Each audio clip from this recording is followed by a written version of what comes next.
Hello friends, कसे आहात तुम्ही? दिशा टेस्टी किचनमध्ये तुमचं स्वागत आहे। आज आपण रसगुल्ले कसे बनवायचे ते बघणार आहोत। त्यासाठी लागणारे साहित्य आपण बघूया। मी इथे 1.5 लिटर दूध घेतलेलं आहे, पूर्ण उकळवून घेतलेलं आहे। त्यानंतर 4 मोठ्या वाट्या साखर घेतलेलं आहे आणि पाक बनवताना आपण त्याच्या ट्रिपल त्याच्यात पाणी घालायचं आहे। आणि इथे एक मोठ्या लिंबाचा मी रस काढून घेतलेला आहे। आता आपण रेसिपीला सुरुवात करूया।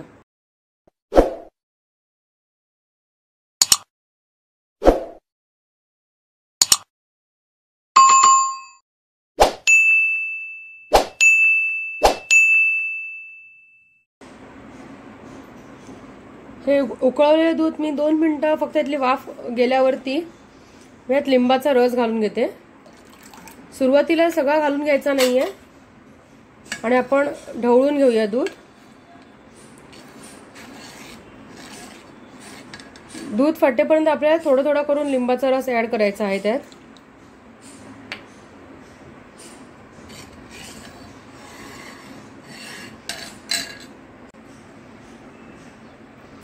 आता आपलं दूध फाटायला सुरुवात झालेली आहे।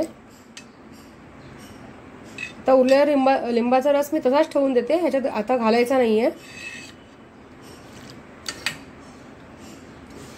व्यवस्थित बघा, खवा वेगळा झालाय आणि पाणी वेगळं झालेलं आहे।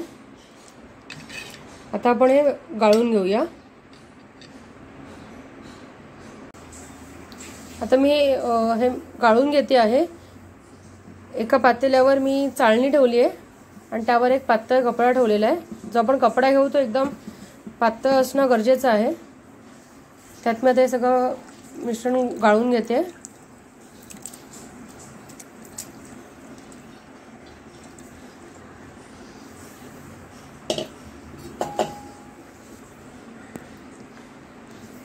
आता गाळून घेतल्यावरती मी परत थोडं पाणी टाकून खवा धुवून घेते, कारण आपण लिंबू पिळल्यामुळे तो थोडासा आंबट झालेला असतो।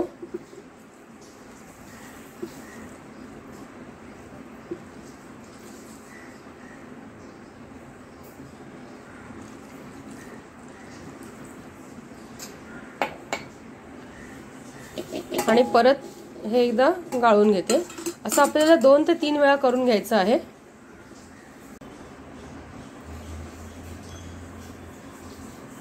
आता खवा मी व्यवस्थित गाळून घेतलेला आहे आणि आपल्याला घट्ट एकदम गाळायचा नाहीये, नाहीतर आपले रसगुल्ले कोरडे होतील। उरलेलं पाणी हे मी टाकून देते।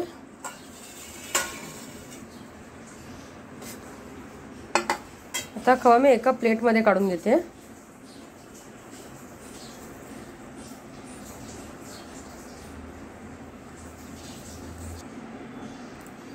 आता खवा मी थोडासा मोकळा करून घेते।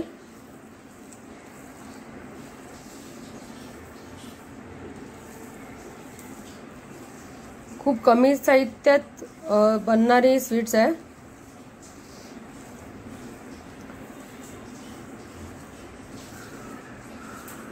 त्याने थोडंसं मी मळून पण घेते। आता मळताना आपल्याला तळहाताच्या ह्या भागाचा आपल्याला उपयोग करायचा आहे। दाबून दाबून आपल्याला ते व्यवस्थित मळून घ्यायचं आहे।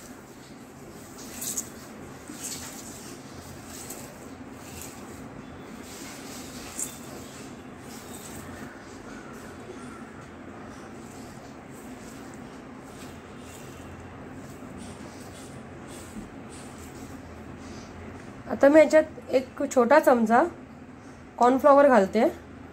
तुम्ही त्याऐवजी अरारोटची पावडर किंवा मैदा पण वापरू शकता, म्हणजे आपल्याला जास्त घालायचं नाहीये। आता मी व्यवस्थित मळून घेते। आपल्याला 10 ते 15 मिनिटं हे मळून घ्यायचं आहे, याचा व्यवस्थित गोळा होईपर्यंत।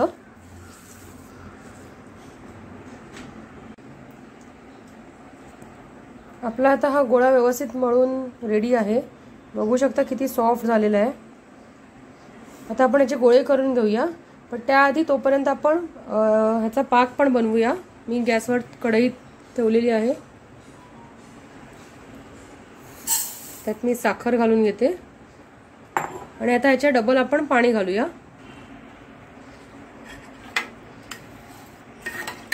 ह्यात मी आता 4-5 वेलची मी सोलून घातलेली आहे. आपल्याला पूड करायची नाही आहे, कारण आपल्याला ह्याचा पाक असा ट्रान्सपरंटच ठेवायचा आहे.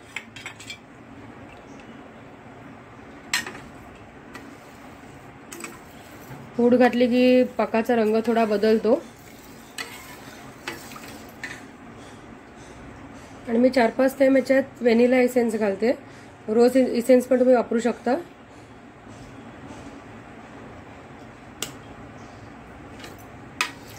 आणि आपल्याला हे फ्लेम मोठी ठेवून हाय फ्लेमवरतीच पाक उकळवून घ्यायचा आहे.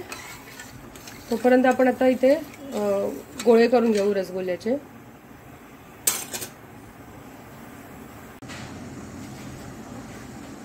आता इथे मी गोळे बनवायला सुरुवात करते. गोळे बनवण्यासाठी मी एक छोटासा असा चमचा घेतलेला आहे. मापासाठी तो बरा पडतो. त्याने आपले सगळे गोळे सारख्या आकाराचे होतील.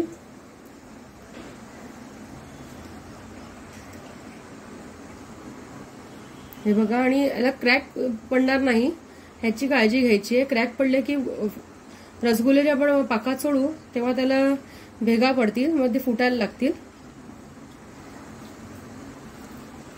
आणि आपल्याला थोडे लहानच गोळे करायचे आहेत, कारण ते नंतर पाकात घातले ती डबल साईजने फुगतात.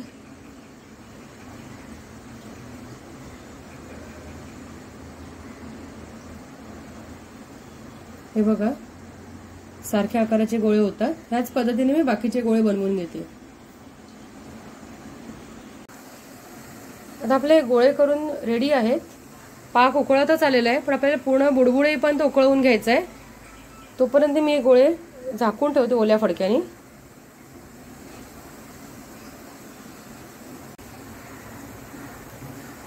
आता आपल्या पाकाला चांगली उकळी आलेली आहे. त्यात मी आता एक एक गोळा सोडते. आपल्याला एका वेळेला सगळे सोडायचे नाहीत, नाहीतर पाकाचं टेम्परेचर कमी झालं तरी आपले रसगुल्ले फुटू शकतात.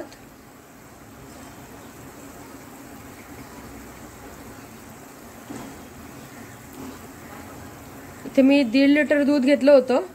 त्याचे जवळपास 22-23 रसगुल्ले होतात.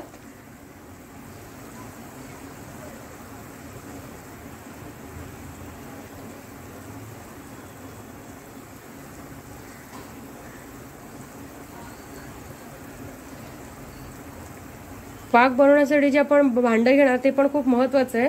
आपल्याला पसरट भांडं घ्यायचं नाही आहे. जेवढं तुम्ही डीप घ्याल तेवढे ते रसगुल्ले व्यवस्थित गोल राहतील.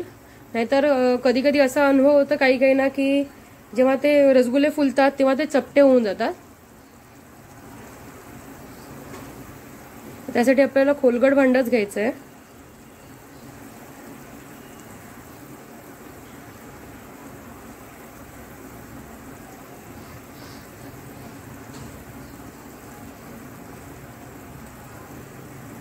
जर तुमचा पाक आधी आटला रसगुल्ले पूर्ण व्हायच्या आधी, तर तुम्हाला त्याच्यात थोडंसं पाणी जर घालायचं असेल तर ते उकळवूनच घाला, थंड पाणी घालू नका. आता मी ह्याला हात लावत नाहीये, म्हणजे ढवळणार नाहीये. असंच ह्यावर झाकण ठेवते. झाकण ठेवताना पण आपल्याला एका साईडला थोडी फट ठेवायची आहे वाफ जाण्यासाठी.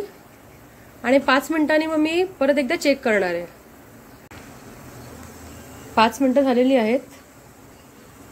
मी आता झाकण काढून एकदा चेक करते.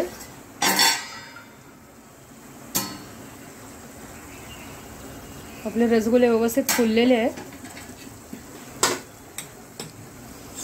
आपल्याला गॅस जराही कमी करायचा नाहीये. त्याला मी आता सगळ्यांना असे परतवून घेते, उलटे करून घेते.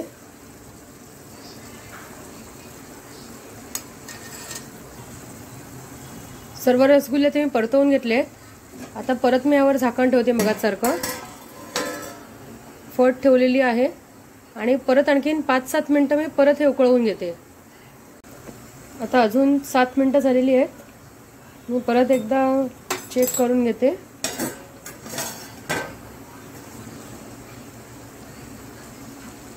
तुम्ही बघू शकतात रसगुल्ल्याची साईज किती डबल झालेली आहे ती. आपण आता अलगद त्याला मिक्स करूया.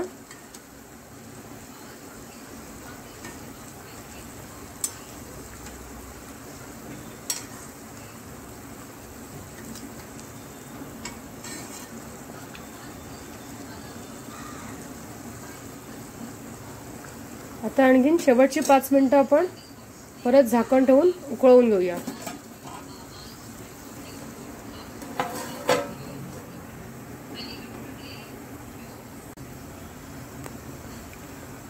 फ्रेंड्स, आता अजून 5-6 मिनिटं झालेली आहेत. मी झाकण काढून घेते.